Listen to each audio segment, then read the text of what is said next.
Reforma aprobada. Con 86 votos a favor, 41 en contra y un ausente, el Senado aprobó la reforma constitucional al Poder Judicial. Ahora se discute en los congresos locales.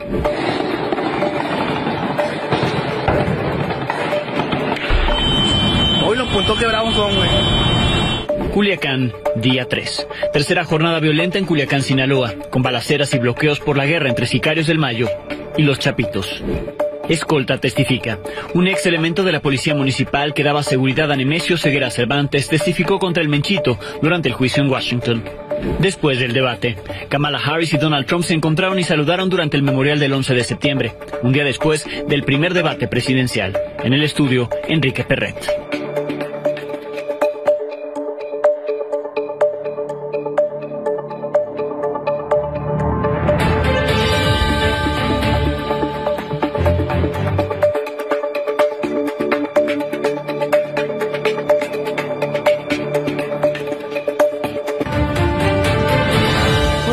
Ya de vuelta en la Ciudad de México. Por la madrugada quedó aprobada la reforma judicial en el Senado. Morena y aliados, con ayuda de los Yunes, se impusieron a la oposición y consiguieron las 2/3 partes de la votación necesaria para que la reforma pasara ahora a los congresos locales. Ninguna de las reservas presentadas por la oposición fue aceptada. A su salida, Miguel Ángel Yunes prefirió guardar silencio que dar explicaciones. Así, la crónica en imágenes. A ustedes les encanta hacer consultas todo el tiempo. ¿Por qué entonces no? ¿Por qué entonces no hacemos una consulta popular? Y si la gente quiere esta reforma judicial, le damos para adelante. Está suficientemente discutido en lo general, presidente. Agotada la discusión en lo general, por tratarse de un proyecto de reforma constitucional, se requiere el voto aprobatorio de 2/3 de los presentes. Proceda la Secretaría a recoger la votación. Por México, evidentemente a favor de la reforma judicial. Con el orgullo de servir al pueblo de México y con un saludo al escapista Daniel Barrera, a favor. A favor. A favor. A favor. A favor. A favor. A favor. A favor. A favor. A favor. Miguel Ángel Yunes Márquez, a favor. Gracias, senador. Mi voto es en contra de esta destructiva reforma judicial. Contra del proyecto. Votaré en contra de esta reforma regresiva y que no represente. Esta sesión debería suspenderse hasta que no esté con nosotros el senador Daniel. Senador, el sentido de su voto. Es en contra. México, en contra de esta reforma que es una gandalla. En contra. Alejandro Moreno, en contra. Alejandro Moreno, Por México, en contra. Mi voto es en contra. Mi voto es en contra. Emitieron un total de 127 votos, de los cuales fueron 86 votos a favor, 41 votos en contra y 0 abstenciones. Hay mayoría calificada, en consecuencia queda aprobado en lo general y en todo lo no reservado.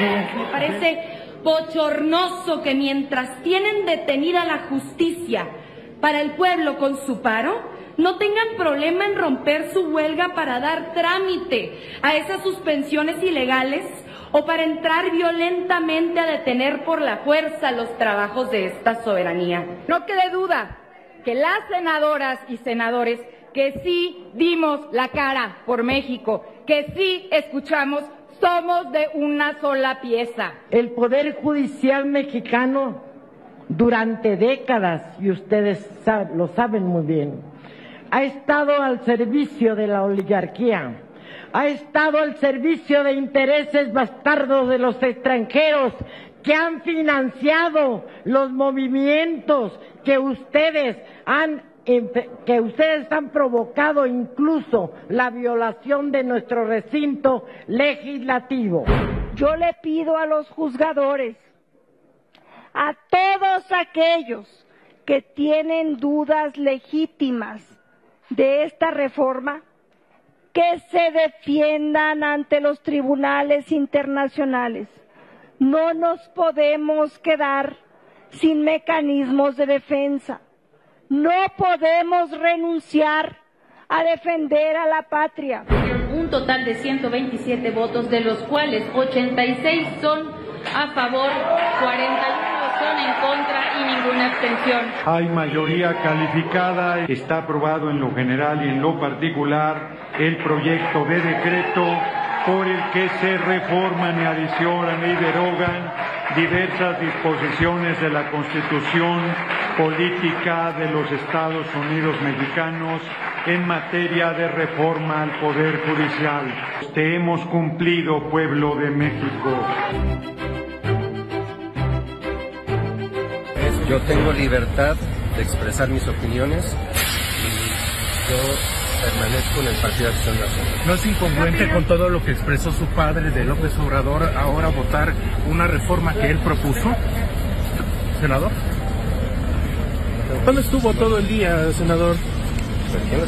Dijo su papá que estuvo hoy que estuvo en el hospital y por la tarde, senador, aparece usted dictando. ¿Fue mentira, senador? Se lo pregunto porque no sale tan rápido del hospital, senador. Eso fue lo que dijo su papá. Estuve, ¿no?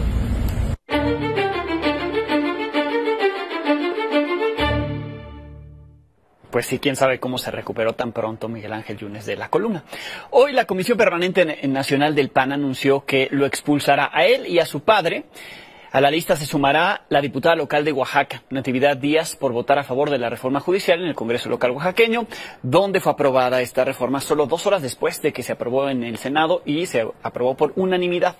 El presidente del PAN, Marco Cortés, llamó a los diputados locales a no dejarse presionar y votar en contra de esta iniciativa, pero como nadie le hace caso en el PAN a Marco Cortés, pues votarán como les dé la gana.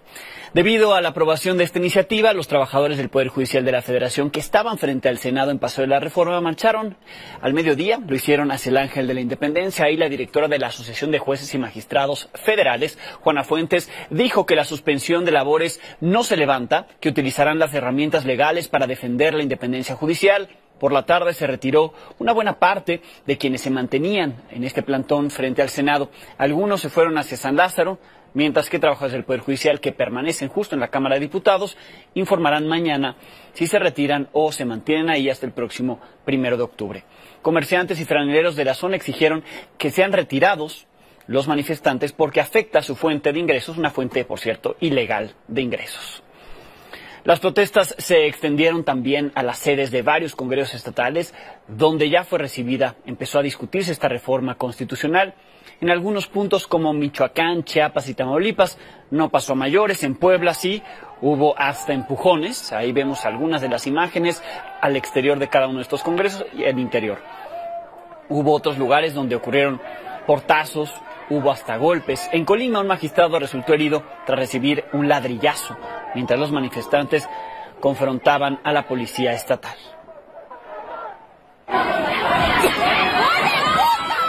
¡No le quiten el aire! No. Échame. No lo sienten, No. En los congresos de Yucatán y Baja California, las protestas también subieron de tono.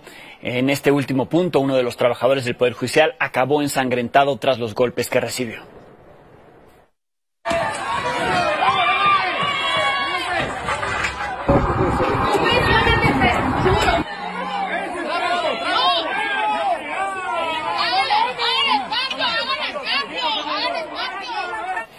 Y es que la reforma judicial tiene que ser aprobada por al menos 17 de los 32 congresos estatales. Hasta ahora ya le dieron luz verde en 3 entidades, ya aprobada en 13. En Oaxaca fueron los primeros, en Baja California se aprobó vía remota, en Durango fue el primer congreso que es controlado por la oposición donde se aprobó ya la reforma. Querétaro, donde la oposición también es mayoría, fue rechazada, el primer congreso que la rechaza.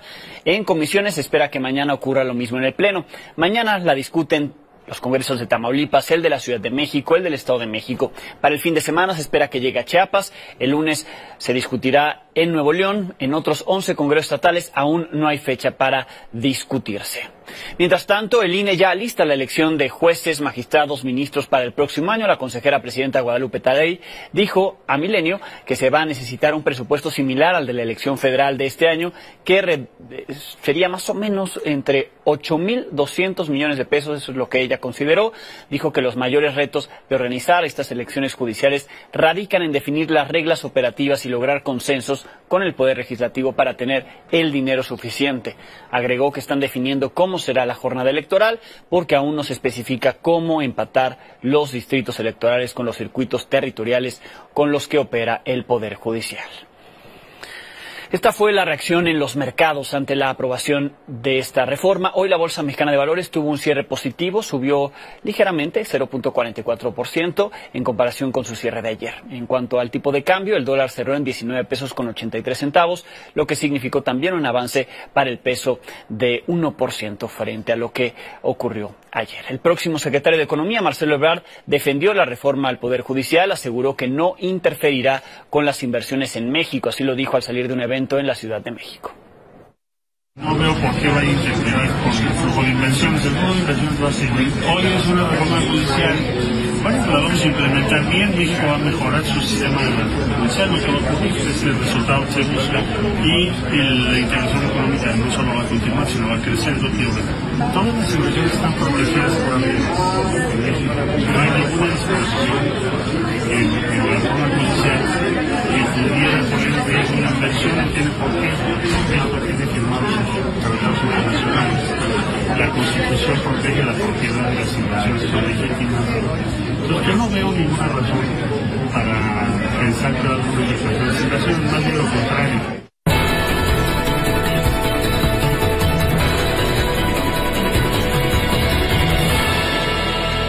Me acompaña en el estudio Sofía Ramírez Aguilar. Dice Marcelo Ebrard, próximo secretario de Hacienda, que no hay afectaciones, que todo está bien, que las inversiones están garantizadas. Por cierto, él no quiso ir a votar por la reforma al Poder Judicial porque la semana pasada pidió licencia y su suplente fue el que votó a favor de la misma. Sof, bienvenida. Híjole, qué momento para estar vivos en este contexto. La verdad es que la reforma, ya lo hemos platicado, tiene costos muy específicos. Me gustaría destacar 5. Primero, por supuesto, mayor riesgo como país. Esto no estoy hablando de riesgos potenciales, estoy hablando de riesgos que ya están ahorita deteriorando la calidad crediticia de México, porque obviamente esto se va sumando, digamos, a un mayor endeudamiento, se va sumando tal vez a menos crecimiento económico y por lo tanto menos capacidad de endeudamiento también en los próximos años y demás. Entonces creo que esa es una parte bien importante, sobre todo porque estamos a punto de estar en un nivel de deuda de 50% del PIB y ese es el umbral, digamos, que marca entre que estemos haciendo un buen manejo de las finanzas públicas y no. Segundo, la deuda del sector público en los primeros 7 meses del año subió 60%. Estamos hablando que el gasto en el mismo periodo subió 10%, pero los ingresos solo 3%. Entonces, esa diferencia entre lo que gastamos más e ingresamos menos, claro, pues se tiene que pagar con deuda. Número 2, el segundo costo es menor confianza, sin duda, y deterioro del clima de negocios. Ya la semana pasada hablábamos de esto, pero quiero poner a la atención que parte del problema es que no vamos a saber cuántos pesos constantes y sonantes no van a llegar, porque lo hemos visto. Primero que nada, hay muchas inversiones que ya llegaron y esas inversiones van a hacer todo lo posible por mantenerse. De ahí que veamos que el 97% de la inversión extranjera directa sea reinversión de utilidades. Vaya, no se van a llevar su dinero. Sí. Sin embargo, pues de los 35,000 millones de dólares que anunciaron los empresarios norteamericanos que se van a contener, que van a ver si los concretan o no, ahí ya tenemos un primer foco rojo. Luego tenemos el gremio empresarial en Texas con esta organización que hoy decía vengan mejor, acá, ¿no? Mejor se vengan a Texas, aquí hay estabilidad, clima de negocios amigables, seguridad jurídica y gas. Ya con eso no necesitas más. Número 3, acuérdate que en el primer semestre del año hubo anuncios publicados por la Secretaría de Economía, anuncios por 46,000 millones de dólares, pero solamente se registró un flujo de 31,000 millones de dólares. Es decir, hay un diferencial de 15,000 millones de dólares que no se concreta. Incluso con cifras del año pasado era todavía mayor ese diferencial. Era 1/3 de los anuncios se concretaba, porque obviamente pues hay un panorama, un lapso de tiempo donde vas y ves si te conviene invertir ahí. Y tercer gran costo es menor compenetración regional del comercio, a pesar de tener un TEMEC en los términos en los que los tenemos. Y aquí es donde entra el señor Marcelo Ebrard, obviamente diciendo no hay bronca, Pero pues no es solo eso, a esto hay que sumarle el tema de la prohibición del maíz transgénico, que es violatorio del TEMEC si no se presenta fundamento científico, que no se ha presentado. La reforma energética de 2021, que obviamente pues trajo mucha inconformidad. La discusión en la Corte sobre la constitucionalidad de la reforma a la ley minera del año pasado, que tenía que ver pues con las concesiones, la disminución del periodo, las restricciones medioambientales y sociales. Y finalmente, bueno, pues me gustaría abordar cuáles son los escenarios óptimos para disminuir estos costos. Ya estamos aquí, ¿no? Los costos ahí están, pero sí hay escenarios óptimos. Hay que hacer algo con lo que tenemos. Necesitamos revisar las leyes secundarias. Como quien dice, la letra chiquita de la implementación de la reforma. Hay que ver que las elecciones sean escalonadas, que haya un comité de selección para cada uno de los tribunales y los juzgados, por supuesto la Corte, que sea adecuado. Hay que incrementar la probidad de quienes integran el Tribunal de Disciplina judicial, porque al final sean independientes. Ellos van a ser la última palabra en términos de justicia. Tiene que haber una implementación por procesos ordenada, una asignación de presupuesto para la elección, y esto no es menor, porque el INE nos reportaba que la elección pasada pues, costó 9,000 millones de pesos. Ahora, el próximo año hay que pensar que es el doble de personas juzgadoras federales que tendrán que ser electas. Y finalmente las razones para disminuir los costos son muy claras, porque pues obviamente son los beneficios de aprovechar esta última coleteada de nearshoring y sobre todo el futuro del crecimiento del país de aquí a los próximos 30 años, que es pues cuando empezamos a cosechar los beneficios de las inversiones. Bien, pues ahí los costos y los datos óptimos que ves con esta reforma. Muchísimas gracias. Gracias a ti, Alejandro. Gracias, Sofía Ramírez Aguilar. La presidenta electa de México, Claudia Sheinbaum, tuvo miércoles de nombramiento de gabinete. A través de redes anunció en un comunicado 11 nombramientos. Destaca Renata Turrent, quien será la directora general del Canal 11. Era un director de Petróleos Mexicanos, Octavio Romero Oropesa, llegará ahora al Infonavit como director general. César Iván Escalante será quien llegará a Profeco. Además, estará Rommel Pacheco, el exatleta clavadista, ahora será el director de la Comisión Nacional de Cultura Física y Deporte, la CONADE, en relevo de Ana Gabriela Guevara. En la conferencia matutina de este miércoles fue invitada la escritora, esposa del presidente, Beatriz Gutiérrez Müller, y aquí parte de lo que ocurrió. Mi presencia aquí obedece a una invitación de mi presidente porque generó alguna curiosidad o de parte de ustedes algún interés por saber, pues no sé, de mí, quizá, de nosotros. Nosotros somos una pareja, creo que felizmente casada, ¿sí? Llevamos mucho tiempo juntos. Lo que cambia ahora es que él se va a Palenque y es donde él quiere estar. Yo no lo puedo hacer, aunque vamos a estarnos viendo muy seguido, ¿verdad? No lo puedo hacer porque yo tengo un hijo, tenemos un hijo. ¿Le llama la atención la política? No. Bueno, sí, en un sentido de informarme, pero si tú te refieres a participar en postulación de cargos públicos, no. ¿Qué opinión tiene sobre la doctora Claudia Sheinbaum? Estoy muy contenta porque la conozco y aunque no la conociera, creo que al escucharla, al percibir lo que ella expresa y cómo lo expresa, a mí me da mucha confianza. Decía mi mamá cuando lo conoció, qué suertudo eres, ¿eh? Te llevas a mi hija Beatriz. Sí, eso dicen también mis adversarios, los conservadores, enamorada. Vámonos. Ah, a propósito, no. Sí, vámonos. No, espérate, ¿no? Es que ya... No, pero espérate. ¿Cómo está la tolerancia en la casa, eh? Es que después de 6 años a mí no me ya... gusta la palabra tolerancia. Hay que respetar la hora del desayuno. Vámonos. Ahora, espérate. Falta... No, ya no falta nada. No, sí. Vámonos. Gracias. Gracias por todo. A lo que el presidente no se ha referido en toda la semana en la mañanera es lo ocurrido en Culiacán, Sinaloa. Hoy se cumplieron 3 días de balaceras y bloqueos por la guerra entre los sicarios del Mayo Zambada y los Chapitos. Por primera vez en esta batalla, las balas alcanzaron a ciudadanos inocentes. Nuestro compañero Jorge Martínez viajó hasta Culiacán y esta es la crónica.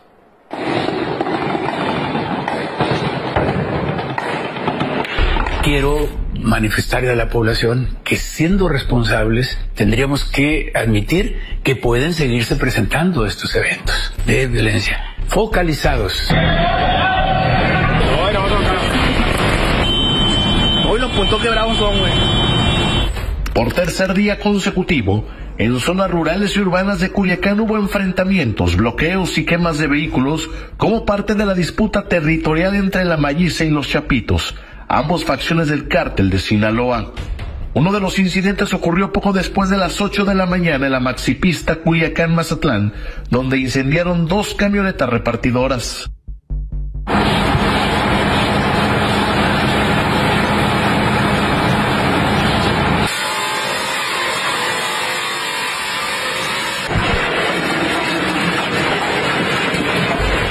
El segundo bloqueo tuvo lugar en la carretera libre Culiacán-Mazatlán, a la altura del kilómetro 189, en el poblado El Carrizal. Al menos un centenar de hombres armados obligaron a los conductores a detener su marcha para después prenderle fuego a las unidades. No hubo lesionados.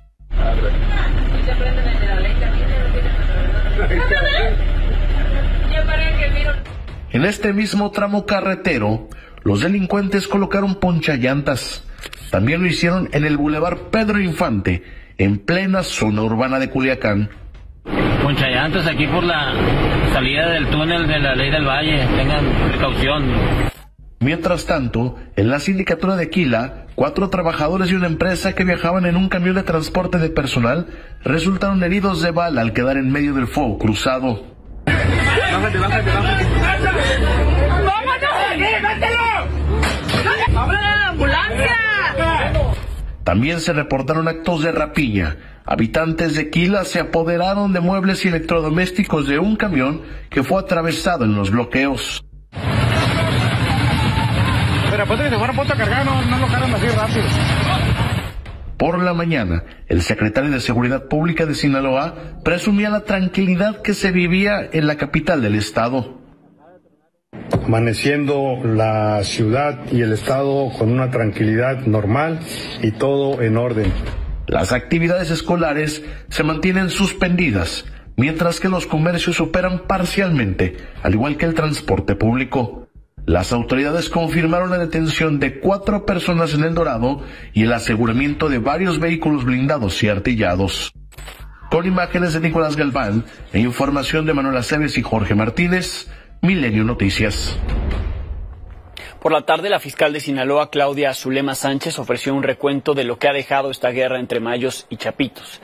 Informó que los últimos 3 días se han registrado 9 personas asesinadas en distintas partes del estado, además de 8 heridos en los municipios de Culiacán, El Dorado y la Sindicatura de Costa Rica. También se iniciaron investigaciones por el secuestro de 14 personas y se recibieron denuncias por 16 automóviles robados. En Estados Unidos hoy fue el tercer día del juicio contra Rubén Oseguera González, el Menchito. En la audiencia de esta mañana se presentaron 2 policías mexicanos como testigos. Uno de ellos incluso fungía como escolta del padre del Menchito, de Nemesio Oseguera Cervantes, el líder del cártel Jalisco Nueva Generación. Ángel Hernández ha estado atento. Nos enlazamos nuevamente con él a Washington D.C. Ángel, ¿cómo estás? Buenas noches. ¿Qué tal, Alex? Buenas noches. Pues una semana bastante intensa y solamente van 3 días. Efectivamente, hoy testificaron 2 policías. El primero, bajo sello la corte, nos sacaron de ahí, nos llevaron a una cámara contigua donde solamente escuchamos a este policía. Es un policía federal que en 2015, el 23 de junio, participó en la detención de El Menchito y reveló pues cómo él incluso les apuntó con un arma de fuego y al final de cuentas fue detenido, pero exigía su liberación. Y después un policía que efectivamente municipal de Jalisco era un guardaespaldas de Nemesio Oseguera Cervantes, el Mencho. ¿Qué te parece si escuchamos todos los detalles de lo que sucedió hoy? En el tercer día del juicio contra el Menchito, 2 policías testificaron. El primero participó en su captura y el segundo un municipal que estuvo en la nómina del cártel Jalisco. Juan Pérez fue el nombre ficticio que dieron al policía federal que el 23 de junio de 2015 detuvo al Menchito durante un patrullaje de seguridad en Zapopan, Jalisco. Testificó de forma anónima cómo Rubén Oseguera González exigió que lo dejaran en libertad por pertenecer al cártel, e incluso apuntó con un arma larga, al igual que la persona que lo acompañaba a las autoridades. El policía recordó que Oseguera traía una gorra de béisbol en la que se veía un círculo con armas largas, un mapa de la República Mexicana y decía Grupo Especial Alto Mando CJNG. Después tomó el estrado Herminio Gómez Ancira, alias El Indio. Entre 2012 y 2015 fue policía municipal de Villa Purificación, Jalisco, por órdenes del líder del cártel Jalisco, Nemesio Oseguera Cervantes. El Indio era su hombre de confianza y conocía el municipio como la palma de su mano, por lo que habría ayudado al Mencho a evadir en al menos 5 ocasiones su detención. Reconoció al Menchito como el Rojo, el señor de La Perla, el número 2 e hijo de Nemesio Ceguera, y recuerda haberlo ayudado a trasladar drogas 5 veces, sobre todo cocaína y metanfetamina. Aseguró que fue el Menchito quien tuvo la idea de incursionar en el tráfico de fentanilo. Pero el 1 de mayo de 2015, un helicóptero de la Fuerza Aérea Mexicana fue derribado en Villa Purificación por sicarios del cártel de las 4 letras, y ese día Herminio González estaba hospitalizado por neumonía. El Mencho y su hijo habían logrado escapar de la emboscada y ordenaron que Jalisco ardiera para evitar que llegaran refuerzos y lo prendieran. Herminio tuvo que recoger las armas y municiones que quedaron en la zona de guerra y poco después fue levantado por sospechas de traición. Huyó a Estados Unidos, pero lo deportaron y solo hasta 2018 logró contactar a la DEA para convertirse en testigo protegido a cambio de seguridad. Con imágenes de Oscar Aro para Milenio Noticias, Ángel Hernández. Pues ahí están las imágenes captadas por el equipo de Milenio, desplegados por allá. Ángel, seguimos tus crónicas, las leemos en todas las plataformas. Muchísimas gracias. A ti, Alex, que tengas buena noche. Buenas noches allá en el Lincoln Memorial en Washington. 7 integrantes del cártel Guerreros Unidos relacionados con la desaparición de los 43 normalistas de Ayotzinapa irán a juicio. Entre ellos está Jonathan Osorio el Yona, Felipe Rodríguez el Cepillo y Agustín García el Chereje, considerados desde el principio los principales responsables de la desaparición y ejecución de los normalistas. Todos operaban bajo las órdenes de Gildardo López Astudillo, el Cabo Gil, recientemente reaprendido. Su juicio se llevará a cabo, pues la Suprema Corte de Justicia de la Nación rechazó un recurso interpuesto por los acusados y ordenó la reposición del proceso por delincuencia organizada. Creían que se habían salvado, pero ahora van a juicio. Los candidatos a la presidencia de Estados Unidos, Kamala Harris y Donald Trump, tuvieron un nuevo encuentro. Le platicaba ayer de lo ocurrido, veíamos las imágenes. Pues hoy estuvieron frente a frente ahora en Nueva York, en este memorial del 11 de septiembre, homenaje a las víctimas del ataque a las Torres Gemelas en Nueva York. Ambos intercambiaron un saludo de manos, previo al inicio de la ceremonia presidida por el presidente Joe Biden y a la que también asistió el compañero de fórmula de Trump, el senador J.D. Vance. Quien otra vez sorprendió fue el presidente Biden. En esta ocasión fue por usar una gorra de Donald Trump, sí, una gorra de campaña de Trump. Hablaba con un grupo de familiares y amigos de los fallecidos del 11 de septiembre del 2001 en la estación de bomberos de Shanksville, en Pensilvania, donde se estrelló el vuelo United 93, cuando mencionó la necesidad de que los dos partidos, demócrata y republicano, recuperen la unidad que mostraron después de los atentados terroristas. En ese sentido, intercambió una gorra de campaña de Kamala Harris por una de Donald Trump, momento que fue captado por las cámaras y ya es utilizado por Trump como estrategia de campaña a su favor.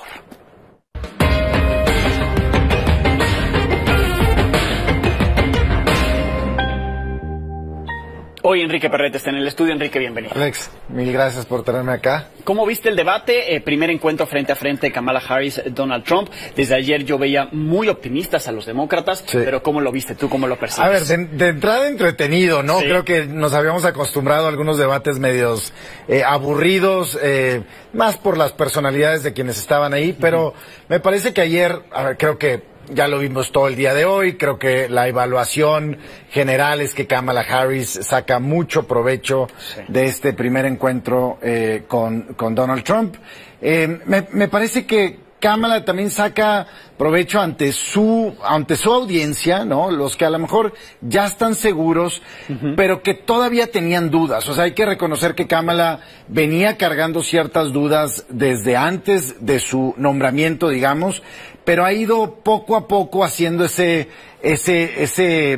palomeo de diferentes cajas, ¿no? Pudo unir al partido, generó, me parece que bastante interés en la convención demócrata, sí. Pudo recaudar mucho recurso, mucho más que incluso miembros pasados. Ha podido jalar ha sabido hacer rallies, ¿no? Los rallies están llenos. O sea, si ves cuáles son los principales factores que tiene que tener un candidato, ha articulado muy bien las ideas, está cada vez más carismática, digamos, que era algo que también como que había dudas, ¿no? De si hilaba bien las ideas, de si era congruente, de si era carismática. Y ayer me parece que checó, a mi punto de vista, checó ese último box que la gente estaba esperando en una candidata demócrata, que es enfrentarse a un pues no solamente un candidato republicano, sino alguien que ya había sido presidente republicano, o sea, un líder de su partido muy fuerte, y lo enfrentó pues con mucha gracia, con mucha profundidad y con mucha fuerza, ¿no? Sí. Para Trump, ¿cómo fue este debate? Porque el pasado lo catapultó y destruyó, digamos, al que era en ese entonces su rival Joe Biden. Para Trump, este debate, ¿cómo lo deja? Mira, a ver, yo creo que se vio poco preparado, me parece que muy al estilo de Donald Trump, llegó pensando que iba a destrozarla. Sí se vio muy desarticulado, Alejandro, la verdad es que empezaba con un tema y repasaba 5 temas y acababa con un 6º tema. La gente se perdía, los moderadores incluso tenían que volverlo al tema inicial, a lo que era la pregunta, y eso creo que empieza a pesar cada vez más, ¿no? Ahora, pues él es el hombre grande, el hombre mayor, de mayor edad, ¿no? Antes era Joe Biden, y eso empieza a pesar en Donald Trump. Ahora, no vamos a ver este debate, no vamos a ver un disparo, digamos, de las encuestas a favor de Kamala. Las encuestas de aquí a noviembre van a seguir muy parejas. En algunas un punto arriba de ella, en otras va a seguir él estando arriba, 47, 48, 49, 47, etcétera. Me parece que volvemos a la historia de siempre en Estados Unidos. Van a ser 3, 4 estados muy particulares, y dentro de esos estados tienes unas comunidades muy particulares que van a hacer la diferencia. La afroamericana, a lo mejor en Georgia, también el voto del hombre o de la mujer en Pensilvania. Y de eso se trata ahorita. Creo que las imágenes que estábamos viendo también hoy en Nueva York, en esta conmemoración del 9/11, pues me parece que es quien pueda realmente jalar más gente al voto el día de la elección. Sí, están parejísimos en las encuestas, en las nacionales y en estas estatales, por supuesto, de los lugares que son clave, ¿no? Que no están definidos. De aquí a noviembre, ¿qué tendrían que hacer? Digamos, ¿cómo percibes tú que vives allá? ¿Cómo percibes a los republicanos, a los demócratas, en cuanto a cómo asegurar el triunfo? Mira, a ver, hay ciertos temas que están totalmente en el centro de la elección. Lo vimos en el debate ayer, obviamente el tema del aborto. Me llamó la atención, ahorita te digo qué tema me llamó la atención que no estaba ahí, que creo que es un tema en el que los dos pierden. El tema migración, evidentemente, en donde él trata de que ella sea la culpable, ¿no? Y me parece que es en el tema en el que está más flaco el posicionamiento demócrata. Sí es cierto que se tardaron mucho con las propuestas. Ella, su único argumento es: presentamos una iniciativa hace 6 meses que tú no quisiste pasar y que tú le dijiste a tus colegas que no pasara. Pero fue hace 6 meses y tuvieron 3 años y medio para poner una estrategia en marcha. Y evidentemente la inflación y los precios. ¿Qué tema no vi, Alex?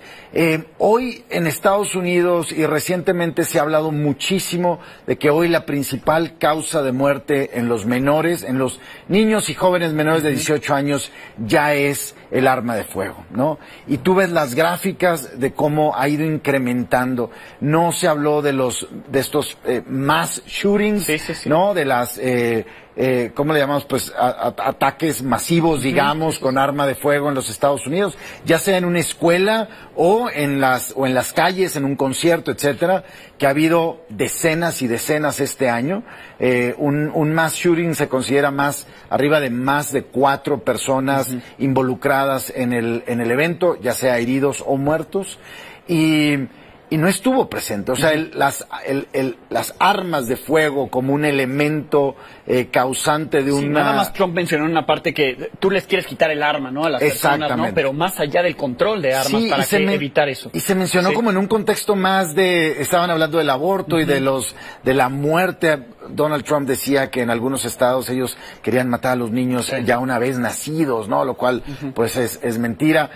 Hoy muchos periódicos y medios en Estados Unidos Unidos hacían el recuento de las falsedades, digamos, de un lado y de otro. Hubo falsedades de los dos lados, sí. pero sí, Trump, más de Trump 33 le contaban. Yo le conté una más, que es que siempre dice que las inversiones chinas en México son enormes y bollantes, y lo cual es falso, ¿no?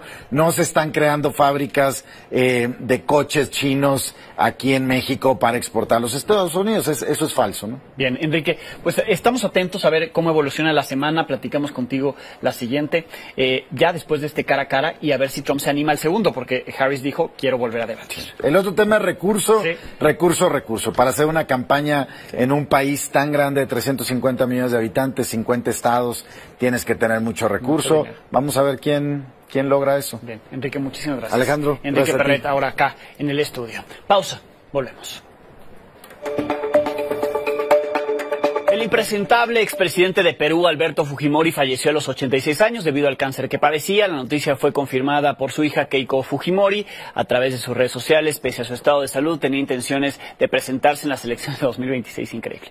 Alberto Fujimori fue uno de los mandatarios más polémicos de Perú y más dañinos para ese país también, eso lo digo yo. Gobernó entre 1990 y el 2000. En diciembre del 2023 fue excarcelado por el Tribunal Constitucional alegando motivos humanitarios porque ya estaba muy mal de salud. Cumplía una condena de 25 años de prisión como responsable, entre otros delitos, de la masacre de 25 civiles en la guerra sucia contra la guerrilla Sendero Luminoso, cuyos principales líderes fueron detenidos, y el resto de la organización fue catalogada como organización terrorista por Estados Unidos. Francine tocó tierra esta tarde cerca de las 5 en Luisiana, en Estados Unidos, como categoría 2. Este huracán va avanzando. Posteriormente se degradó a huracán categoría 1, luego a tormenta tropical. Hasta el momento ya ha generado afectaciones en ese país, como inundaciones, caída de árboles, cortes de electricidad. Continuará desplazándose y degradándose hacia el norte a través de Luisiana, impactando también en Mississippi y en Arkansas. Y aunque Francine ya no genera impacto directo a México, durante su paso como tormenta tropical dejó afectaciones en Tamaulipas, principalmente en la ciudad de Matamoros. Al menos 3 colonias de esa ciudad permanecen inundadas. Ahí las imágenes desde hace 3 días están así. En decenas de viviendas el agua alcanza hasta medio metro. Los habitantes han decidido realizar trabajos de limpieza para evitar infecciones, ya que la lluvia se combinó con agua de drenaje, ¿ya? Aguas negras como en Chalco, pero ahora en Matamoros. Y las lluvias seguirán en México. En pantalla pueden escanear un código QR para consultar el pronóstico en cada una de las localidades del país. El Servicio Meteorológico Nacional pronosticó lluvias con una potencia de fuerte intensa en 21 estados de las 32 entidades. Esto se debe a que en el Pacífico, cerca de las costas de Jalisco y de Colima, existe un 70% de probabilidad para que se forme un ciclón tropical en los próximos días. Además, otros fenómenos como las ondas tropicales 21 y 22 provocarán estas precipitaciones. Uno hasta el fondo, Gilgamesh.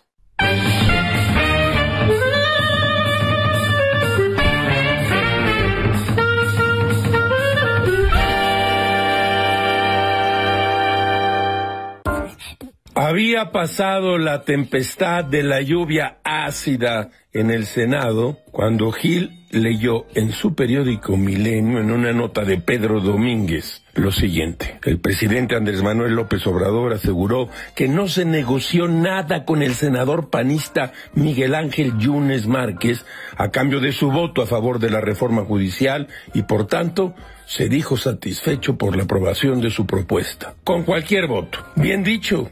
Y todos le creemos a pie juntillas, faltaba más. ¿Por qué habían de extorsionar a Yunes papá y a Yunes hijo? Ahora mal sin bien, no nos engañemos. Sí, por lo demás, los Yunes se caracterizan por su honestidad.